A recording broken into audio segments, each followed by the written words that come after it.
मित्रों, कोरोना महामारी के खिलाफ देश की जो लड़ाई चल रही है, आदरणीय प्रधानमंत्री जी के नेतृत्व में और उनके मार्गदर्शन में देश के अंदर सभी राज्य प्रभावी भूमिका के साथ इस अभियान के साथ जुड़े हैं। आबादी के हिसाब से देश की सबसे बड़ी आबादी का राज्य उत्तर प्रदेश है। उत्तर प्रदेश में हम लोगों ने प्रारंभ से ही ट्रेस, टेस्ट एंड ट्रीट के फॉर्मूले को अंगीकार करते हुए एक एग्रेसिव कैंपेन चलाया और उसका परिणाम है कि उत्तर प्रदेश में हम लोगों ने 4,80,00,000 से अधिक टेस्ट अब तक संपन्न किए हैं। ये देश के अंदर सर्वाधिक है। हमने जीरो से अपनी कैपेसिटी को बढ़ाया है। जब 2 मार्च 2020 को कोविड का पहला पेशेंट उत्तर प्रदेश में आया था, तब उत्तर प्रदेश में सैंपल टेस्टिंग की कोई व्यवस्था नहीं थी। हमें NIB पुणे भेजना पड़ा था। आज हमारे पास, कल हमने 3,56,000 टेस्ट किए थे, आज 3,47,000 टेस्ट किए हैं। यानी इस रूप में हम लोगों ने अपनी क्षमता का विस्तार किया। पहला कोविड पेशेंट आया था, हमारे पास उपचार के लिए बेड्स नहीं थे, हमें दिल्ली भेजना पड़ा था सफदरजंग हॉस्पिटल में। आज हमारे पास 80,000 से अधिक ICU और आइसोलेशन के बेड्स हैं, जहां पे हम कोविड पेशेंट का उपचार सफलतापूर्वक करने का प्रयास कर रहे हैं। इसमें विस्तार देने के साथ ही फर्स्ट फेज को सफलतापूर्वक मुकाबला करने के बाद सेकेंड फेज में हमारे सामने कुछ चैलेंज आए, जैसे अचानक ऑक्सीजन की मांग।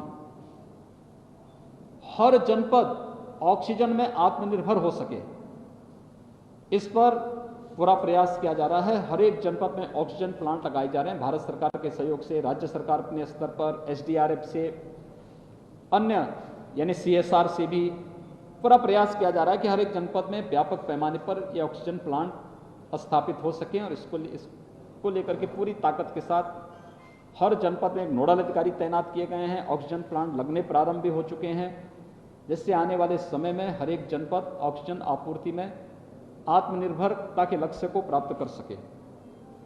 हर एक जनपद ने कोविड के फर्स्ट वेव में भी और सेकेंड वेव में भी अपने तरीके से जनप्रतिनिधियों के मार्गदर्शन में अच्छा काम किया है और उसके परिणाम भी हम सबके सामने हैं।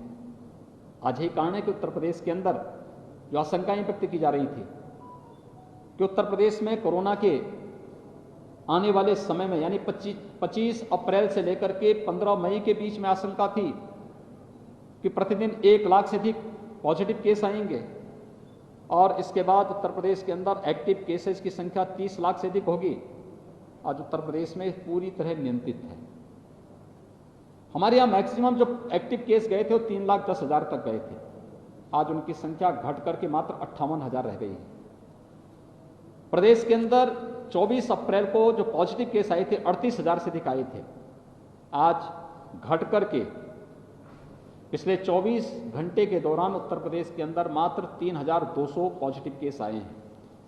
यानी हमने पॉजिटिविटी कम की है और रिकवरी को 95% से अधिक बढ़ाया है। इसके लिए हम लोगों ने निगरानी और मोहल्ला समितियों को सक्रिय किया। निगरानी और मोहल्ला समिति गांव-गांव में जाकर के या मोहल्लों में जाकर के घर-घर स्क्रीनिंग का करने का काम, हर लक्षण युक्त व्यक्ति को मेडिसिन किट उपलब्ध करवाने का काम, अगले 24 घंटे के अंदर RRT की टीम उनका टेस्ट कर लेती है। इस लक्ष्य को लेकर के जब एक एग्रेसिव कैंपेन प्रदेश के अंदर चला, उसका परिणाम है कि हमारी रिकवरी रेट बढ़ी और पॉजिटिविटी न्यूनतम स्तर पर आई है। लगातार हमारी तैयारी इस दिशा से चल रही है। हमने इसी दौरान थर्ड वेव की भी तैयारी प्रारंभ की है। यह थर्ड वेव 2 प्रकार से हमारे लिए चुनौतीपूर्ण होगा।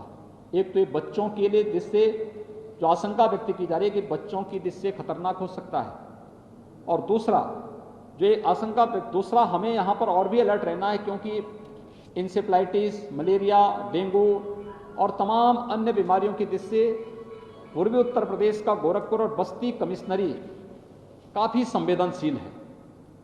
यद्यपि कोरोना के साथ साथ इंसेफ्लाइटिस के लिए लड़ना यह अपने आप में चुनौतीपूर्ण होगा, लेकिन हम लोगों ने इंसेफ्लाइटिस के खिलाफ एक अच्छी लड़ाई यहाँ पर पिछले 4 वर्षों के दौरान लड़ी है।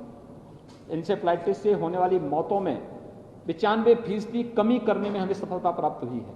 इसके लिए हमें डिस्ट्रिक्ट हॉस्पिटल में पीको बनाना पड़ा था, कुछ सीएससी में मिनी पीको बनाने पड़े थे, हम लोगों को जेई वैक्सीनेशन का बृहद अभियान चलाना पड़ा था, प्रशिक्षण के एक बृहद अभियान को हम लोगों ने आगे बढ़ाया था, और आज हम लोगों ने फिर वही कार्यक्रम हमारा आगे चल रहा है जो कल मैं देवरिया और कुशीनगर में था, आज सिद्धार्थनगर और बस्ती में आया हूं। बस्ती में बस्ती और संत कबीरनगर की एक साथ समीक्षा ली है, सिद्धार्थनगर में सिद्धार्थनगर की समीक्षा ली है।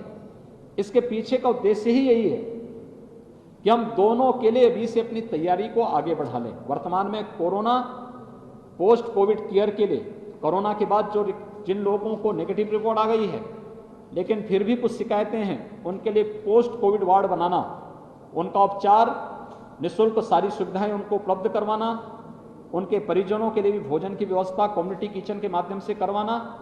जहां इसकी समीक्षा लेने के लिए मैं यहाँ पर आया हूँ, वहीं अन्य संभावनाओं को भी आगे बढ़ाने की तैयारी मजबूती के साथ की जा रही है।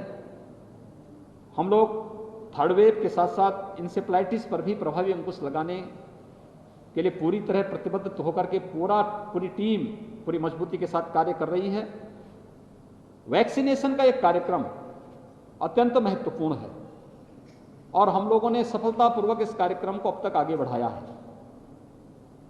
1 जून से हम लोग प्रदेश के सभी 75 जनपदों में 18 वर्ष से लेकर के 44 वर्ष की उम्र के लोगों को, उन सभी युवाओं को वैक्सीन देने जा रहे हैं। उसमें हमने कुछ प्राथमिकताएं भी तय की हैं, जैसे अभिभावक स्पेशल बूथ, 12 वर्ष से छोटी उम्र के जितने भी बच्चे होंगे उनके अभिभावकों को चिन्हित करके उनको वैक्सीन लगाया जा सके, इसको एक प्राथमिकता के आधार पर लिया जा रहा है।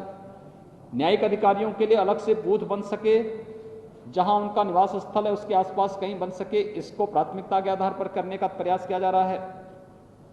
इसके अलावा मीडिया के लिए अलग से बूथ बने, उनके परिवार के लोग उससे लाभान्वित हो सकें, इसके लिए एक अलग से प्रयास करने का प्रयास हो रहा है। और सरकारी कर्मचारियों के लिए भी एक व्यवस्था बनाने का प्रयास किया जा रहा है। कोरोना के खिलाफ जो देश की लड़ाई है, यह भारत के 135 करोड़ लोगों को बचाने का अभियान है। हम लोग आभारी हैं आदरणीय प्रधानमंत्री जी के, जिन्होंने 2 स्वदेशी वैक्सीन इस देश को समय पे दिए हैं, क्योंकि किसी वायरस के खिलाफ 1 साल से पहले वैक्सीन आना ये पहली बार हुआ है। इससे पहले किसी भी, आपने देखा होगा डेंगू के खिलाफ अब तक कोई वैक्सीन नहीं आ पाया। अन्य जो बीमारियां उनके खिलाफ एक्यूट इंसेफ्लाइटिस सिंड्रोम का कोई अब तक वैक्सीन नहीं आ पाया। लेकिन नेतृत्व, लीडरशिप जब काम करती तो उसके परिणाम भी सामने आते हैं। और भारत अकेला देश है जिसने 2 वैक्सीन एक साथ लॉन्च की। यह वैक्सीन प्रमुखता के आधार पर हम लोग हर जगह उपलब्ध करवाने का प्रयास कर रहे हैं। आने वाले समय में हमारा प्रयास है कि गांव के कॉमन सर्विस सेंटर को इसका केंद्र बिंदु बनाएं और कॉमन सर्विस सेंटर में ही गांव के लोगों का, जरूरतमंद लोगों का रजिस्ट्रेशन करवा करके उनको वैक्सीन उपलब्ध करवा दें। आप सबसे मेरी अपील है, हम इस महामारी से सभी लोग किसी न किसी रूप में प्रभावित हैं। इस बृहद अभियान के खिलाफ हम सबको एकजुट होकर के आम नागरिक को भी जागरूक करना पड़ेगा। जैसे कोविड प्रोटोकॉल का पूरा पालन, हाई रिस्क कैटेगरी के लोग बाहर न निकलें, 60 साल से ऊपर के लोग, 10 वर्ष से छोटी उम्र के लोग, बच्चे, गर्भवती महिलाएं,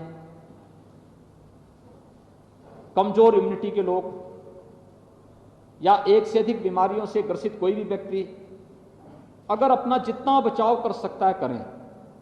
अन्य लोगों को बाहर निकलना ही है आवश्यक कार्य से, तो वे मास्क और 2 गज की दूरी का पालन अगर कर सकें तो कोविड से बचने के लिए उत्तम उपाय है। दूसरा, टेस्ट से लोग भागे ना। गांव गांव में टीमें जा रही हैं, हर व्यक्ति टेस्ट अपना जरूर कराए।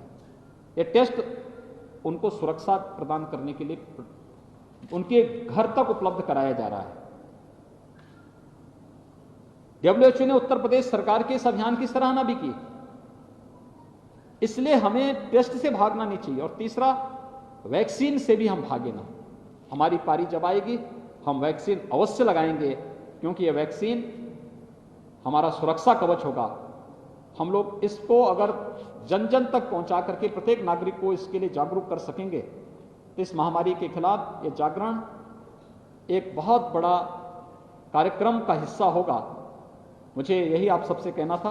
बहुत बहुत धन्यवाद।